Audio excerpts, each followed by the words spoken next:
So this subject matter has been growing for some of us for some time now, probably all of us. But I'd like to start out with the just just to get us settled into unpacking the description a bit. Uh, to me, there's a lot in it, and just like to open it up there, and then we'll see where that takes us.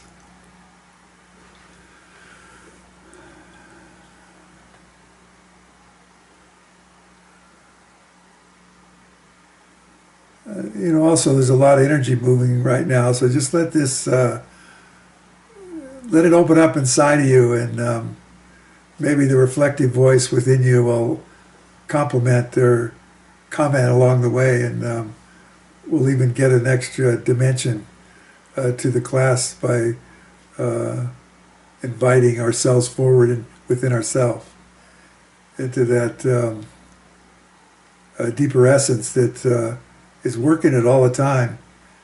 And sometimes when we're dealing with the surface tension of life, it's a little distracting, and we don't realize it. I guess when you're, a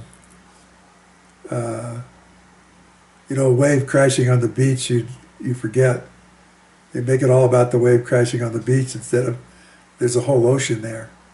There's a whole depth, and there's things going on at a pretty large level.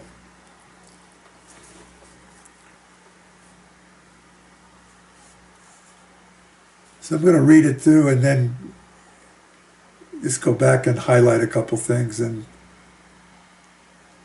we live in a time that invites a greater vision for human possibility.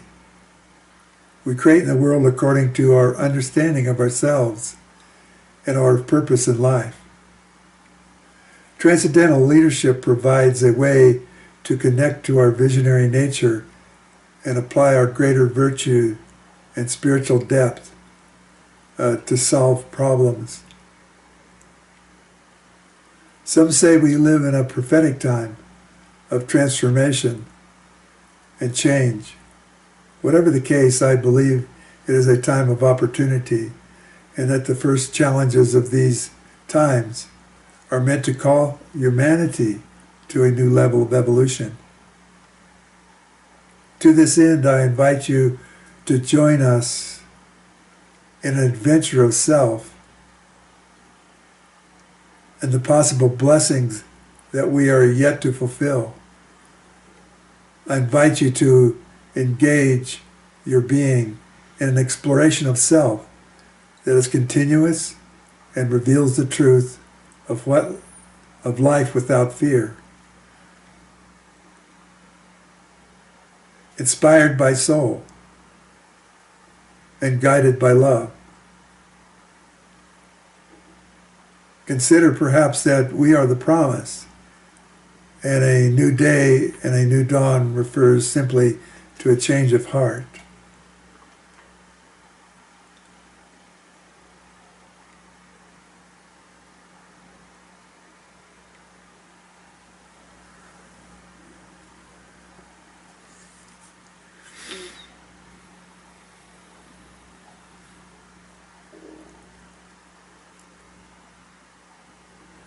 So I want to back up to the phrase about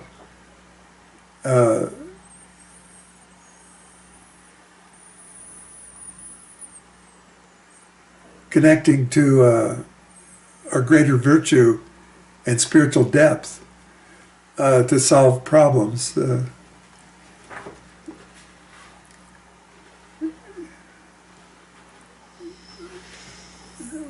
We get pretty problem-oriented, either in terms of our proactive nature to solve things or our tendency to make excuses. Because if we have problems, then we can put it off on the problem. So either way, they're like two sides of the same coin, and kind of reverberate in that duality. But both of those ways are in response to the problem. So in what we're going to explore in talking about transcendental leadership, in contrast to transformational or transactional leadership, the transcendental leadership brings in another dimension that is really not in relationship to the problem. In our transcendent present, once we get that, the frequency of that identity inside, we come into a clear relationship with life. Essentially, life is always reflecting back to us what's inside of us. So is this conversation. So we're really looking into a mirror, and so to clear up that mirror, we deal with those beliefs and attitudes and orientations and self-identifications and that we have built up to deal with who we are and what we are, and exploring the sense of wholeness or lack of wholeness.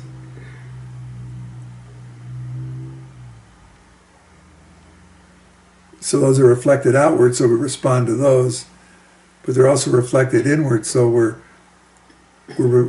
reorganizing things inside so we get a clear lens. So that then the just our own presence reflects back to us through life. So we begin to see, we're not seeing in terms of reflected anymore. We're seeing in terms of, we're also looking back at ourselves, illuminating the situations in our life. So we meet ourselves there. See, from that perspective, the problems are just a piece of a process, a stage, an element in a process that we're using to actualize or to do or to resolve. So much of this, you know, that's a survey of the conscious side of this. Then there's the unconscious side that we're exploring to draw that forward so that it's more conscious. That in this transcendent nature, the you know, we have this phrase like the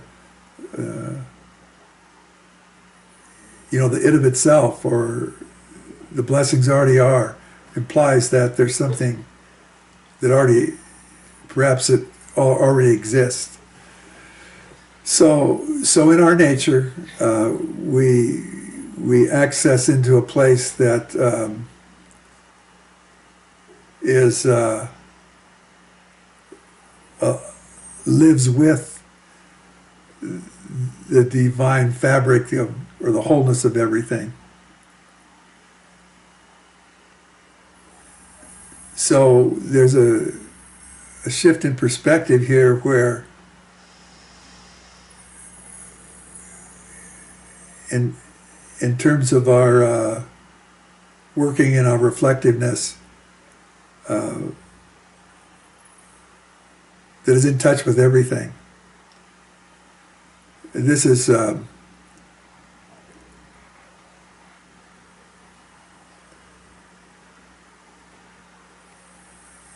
this can be challenging for us at first, to be so sentient or so intimate with the wholeness, the all that is.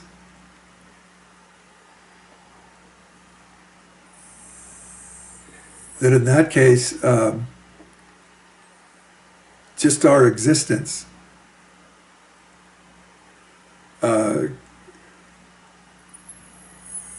promotes resolution. So you become part of the energy that is in the consciousness that is working in and around through everything to orchestrate it into a progressive resolution or an expansive revolution. You know, we can look out the, John has this picture behind of the universe. So, you know, we live in a universe, we find ourselves as an individual awareness in a universe that is expanding. So it's its nature to expand. It's a nature to move into new relationships. If we look at the seasons and the cycles of the moon, and there's always a process, it's always a change. Then it's inclusive because, like even the seasons, in one season our attention's going to the winter, and another season it's going to the spring and the new life, and it looks like new life in the spring, but it is a renewal, and it's really just a continuation. It's a breathing. It's a cycle. So the more we can bring forward and awaken to this transcendence as a personal experience, becomes transcendent leadership. So we're also talking about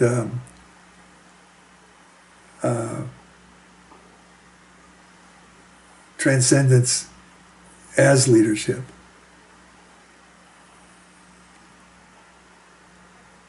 So our act of leadership might look like just showing up,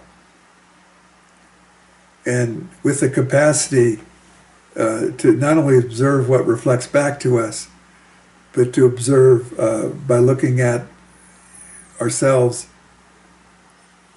through what's reflecting back to us. So everything that occurs, we're looking for that way. We're trying to find a connection to ourselves in our own awareness. So in the looking for that is our leadership.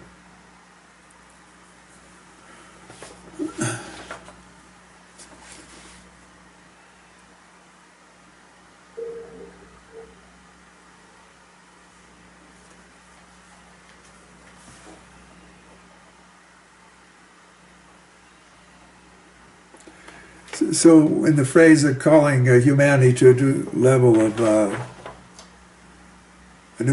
evolution, so from the transcendent perspective, from my perspective, from that perspective,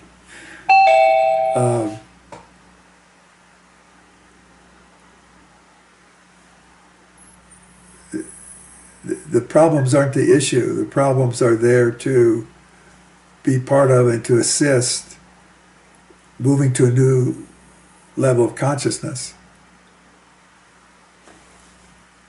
So we begin to recast our perception, or how our problems here to help us either clarify more inside of us, to contribute something, to understand something, to act in a way that through our relationship with everyone else acting brings something about. I was reminded of I think Carrie might have even reminded me of something John Rogers said about if we just engage in love and service in everything we do, it lifts the consciousness.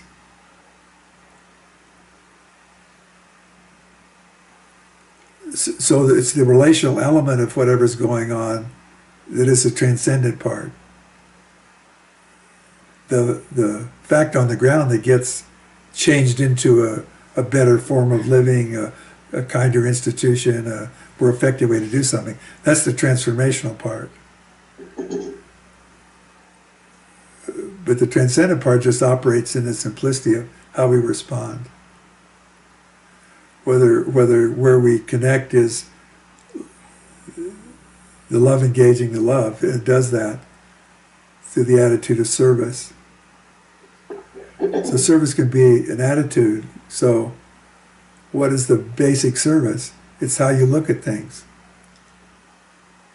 So if you see an issue in somebody's life or in the world, the first step is to ask for the presence of the Christ.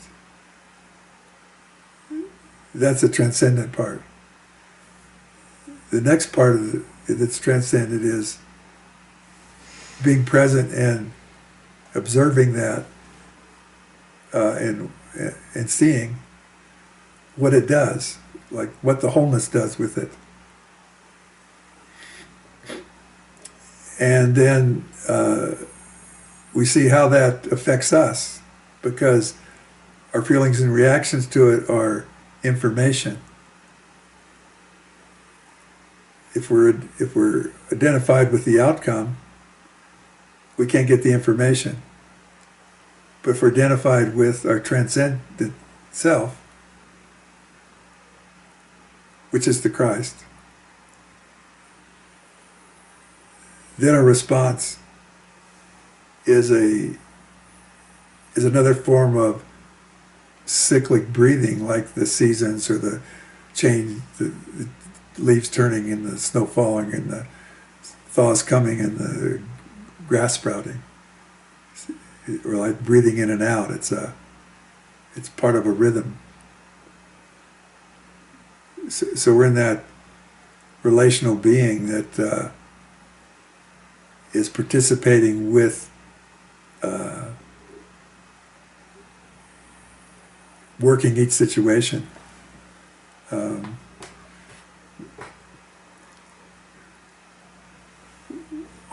I grew up hearing a lot about God's will, and it still can confound me, or confound whatever part of me gets confounded. But the way I like to unpack that for myself is to look at God's will in terms of love will have its way. So everything's going on is an expression of love finding its way. And that can seem pretty peculiar because some pretty strange things are happening. I read a thing the other day where certain groups of churches thought the president was ordained by God to fortify the church, to identified with a Persian king who freed the Israelites, and so they think they're going to be delivered somehow in terms of their concept of that.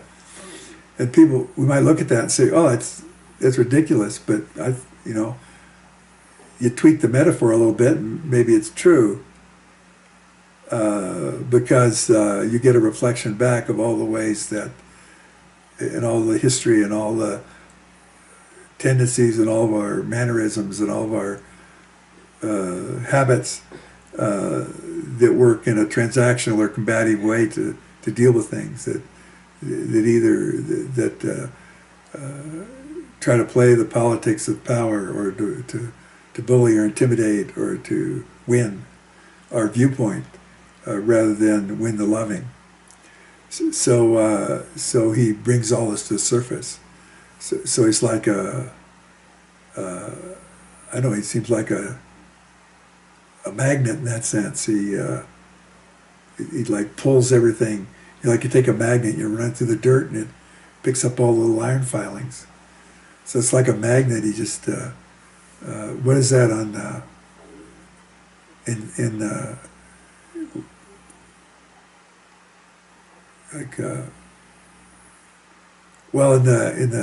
older comic it was Joe Blipswick, but it's Pigpen in Peanuts.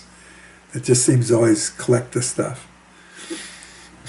So he's running through there. He's running through our consciousness, pulling out the stuff we didn't even know was there, and we could tell because we have strong reactions, and in those reactions there's information, and in that information, the way I use it is I get to separate.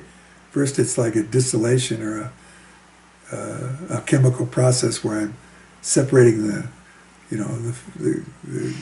fine from the gross, so I can get the pure stuff out. Because it's been so mixed together, I can't tell the difference. But he gets it agitated, so I can, and if I get agitated enough, I can start to tell the difference between me in that deeper transcendent sense, and the part that got wrapped up in a certain viewpoint that resonates with that certain style of being that's been so dominant in the history of our planet. Like democracy's pretty young in terms of listening to everybody. It's a new babe, and so most of the history involves strong men and a few strong women with charisma and power that can run things, and then people give their power away to them and join coalitions.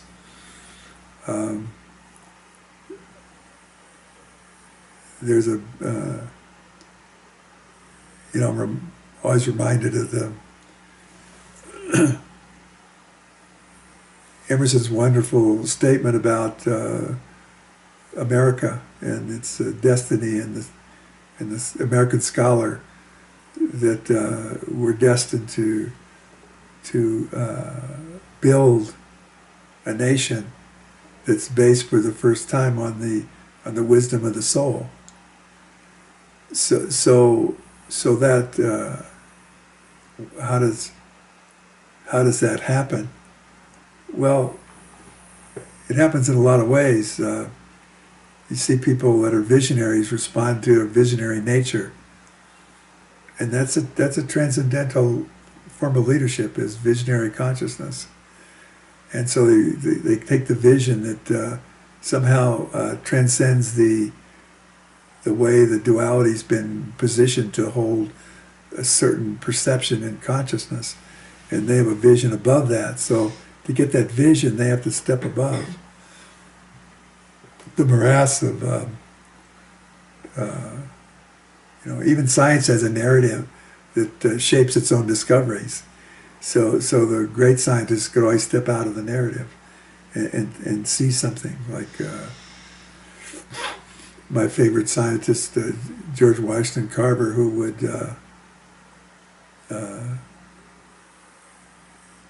he had experience when he was somewhat young that somehow connected him to this transcendent consciousness, and as he grew and became educated, he became a scientist and biologist, and he made many discoveries that gave application in agriculture and probably saved, for his day, the economy of the South. So what he would do was he would go out and talk to the plants. In other words, he would connect with the wholeness in the transcendent in such a way that it would be informed about the purposefulness of this plant is created for this purpose. And so out of the purpose, he could see what it wanted to give. So his service was to facilitate that by then going to the technical side of things and putting together the chemistry and the application so that could be manipulated in some way and applied. So this quality of transcendental leadership is inherent in us, and so we start to see examples of it in the world, and begin to, when we do that, we begin to resonate with it inside. It reminds us of ourselves.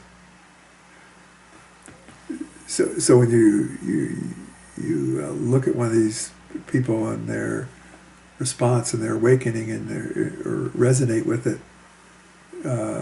then you turn to that resonance and say, well, who is this? Or you can be your own scientist, like Carver, where you look at yourself and ask, talk to God inside and say, oh, for what purpose is my creation? And the deepest answer is always to be more loving, to fulfill, to transform your life into loving, to have joy, to live more abundantly. This is not new advice, but it's when it becomes an application to ourself inside. It's like when we look at, well, what's my purpose? It's actually a admonition to be your soul. And when we start looking for our soul, a lot of times we'll project onto that and what that's supposed to look like. I guess the soul is what's left when everything else is destroyed. There's a description of this initiatory experience where as you progress into the depths, there's everything about you that's not soul gets ripped away from you. So in a sense, spirit can be quite harsh sometimes in that sense of what's you and what is something that you've attached yourself to, where you picked up a manner of being or a role or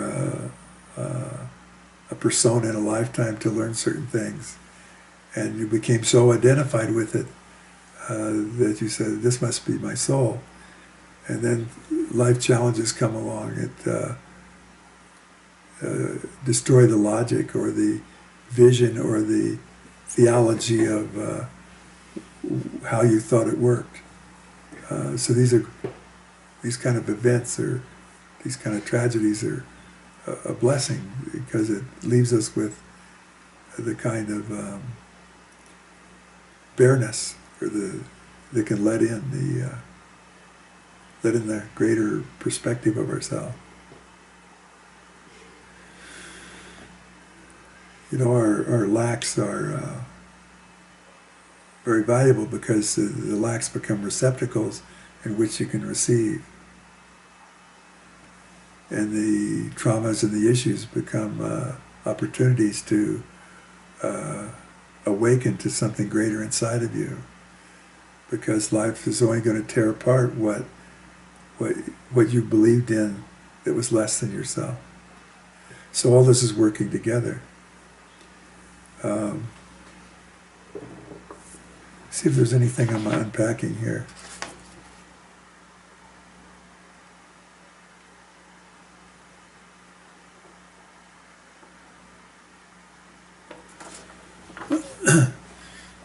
Yeah, I'll come back to that. There's a perspective here I'd like to remind us of, that perhaps it can help us remember.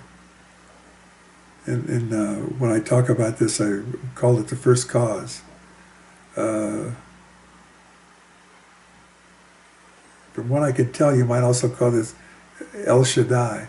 In other words, it's always that first cause that's operating, or you might even call it the Christ. But what it goes back in terms of the expression of ourselves, like what purpose did we come out of creation to do?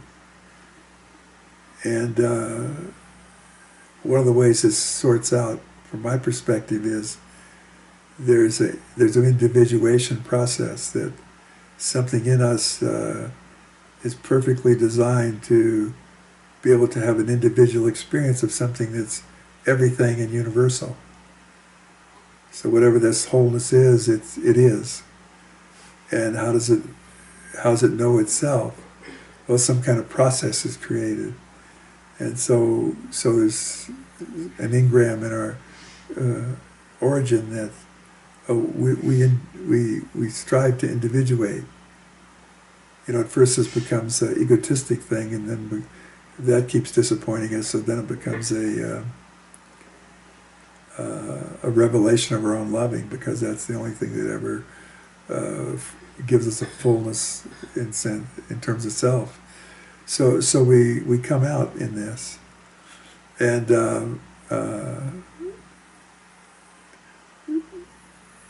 being the individuation, we tend to see ourselves as in this smallness, and this starts to change when we realize that when we look out into life, there's also life is looking back at us, and we're that life looking back at us.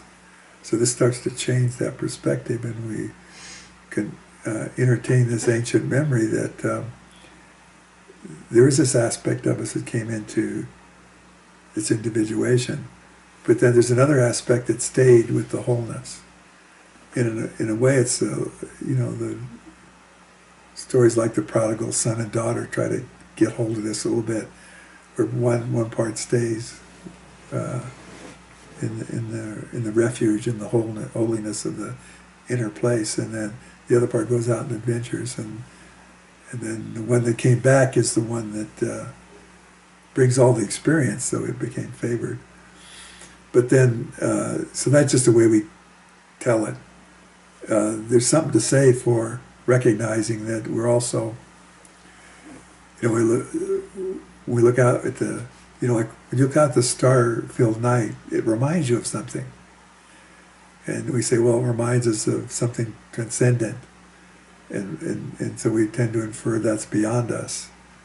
But I'd suggest that it also reminds us of the transcendental element of ourself. And so when we look at it that way, it activates something inside of us that reconnects the one on the individual journey and the one on the that's been holding the space. It's been part of the interconnected network of consciousness, in which in other words, we're the fish and the sea we're swimming through. And so you're this fish swimming, and then you become aware that there's a fish swimming through you. And you recognize, oh, that's me also. So the ocean then begins to recognize, oh, I'm also the fish. See, the challenge is on the other side too. Oh, I'm also the fish that's swimming through me. So I'd like to just do a little meditation to kind of anchor some of this, so we don't lose it.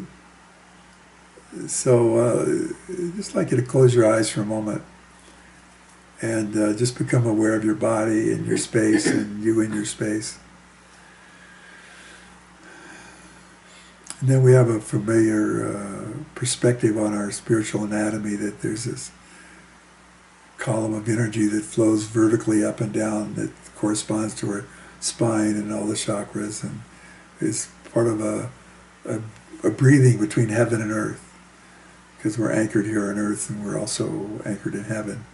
This is breathing through us, and that's this kind of a center axis of our being.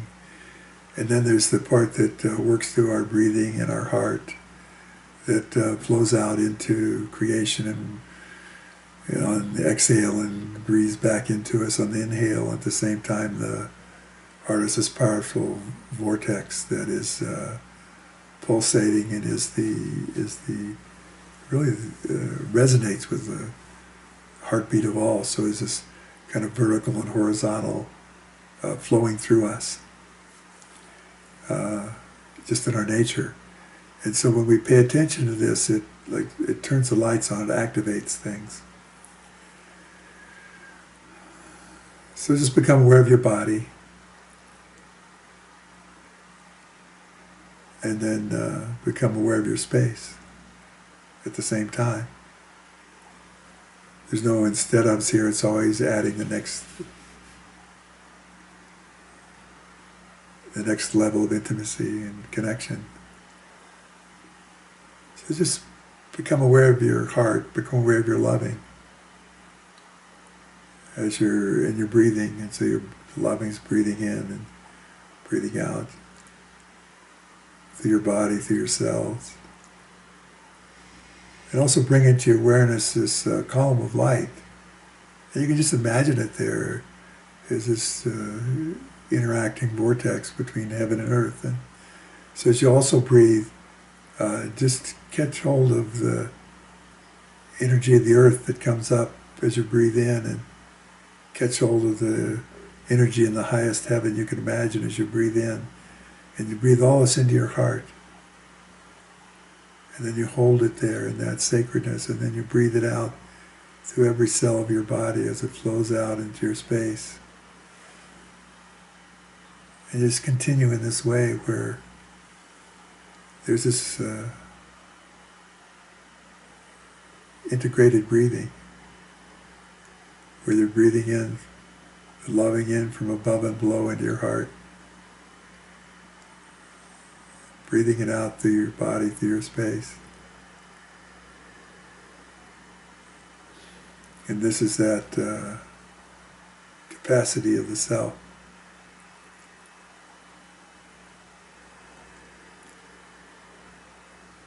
You may even have a sense your body dissolves a bit as you do this.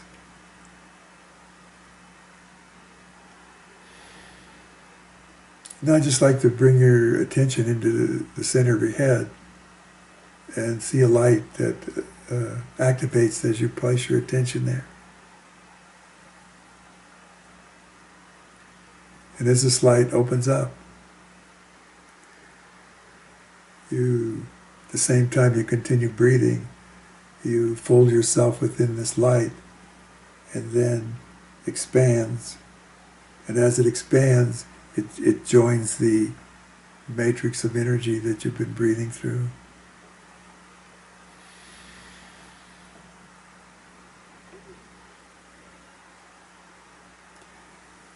And so it's a very powerful ordination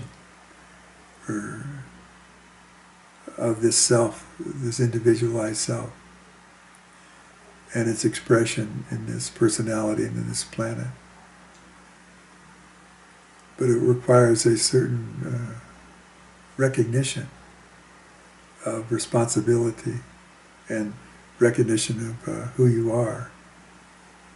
And this is not an intellectual thing, but a trusting that as you claim yourself, there's a connection of and an access into your wisdom of self that doesn't have to be thought up or figured out, it just is. So in this process of bringing the light and the love through us and around us, and awakening this seed of the soul within us, that we also then look at ourselves in a simple way and affirm that this life, this personality, this house is all your responsibility. So we simply state that I am soul, master of my house. And just say that 3 times within you and see what happens as that transcendental authority awakens to itself. As it moves through the house of your personality, it begins to put things in order, both in terms of content and the alignment and the flows and movements of the energy. So once activated, you just go with it.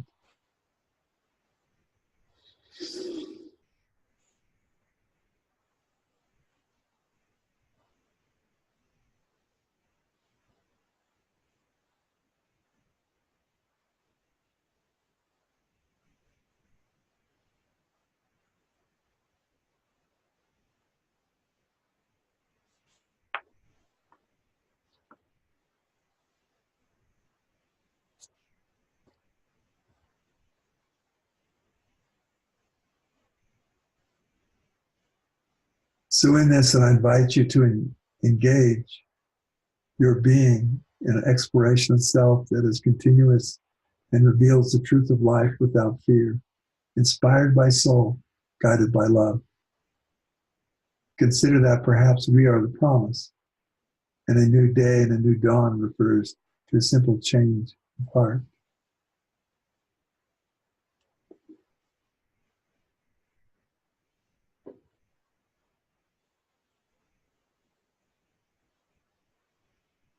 So when we talk about life, as the prophecy says, uh, changing in the twinkling of an eye will come a new heaven and a new earth. That's instantaneous. What's capable of that?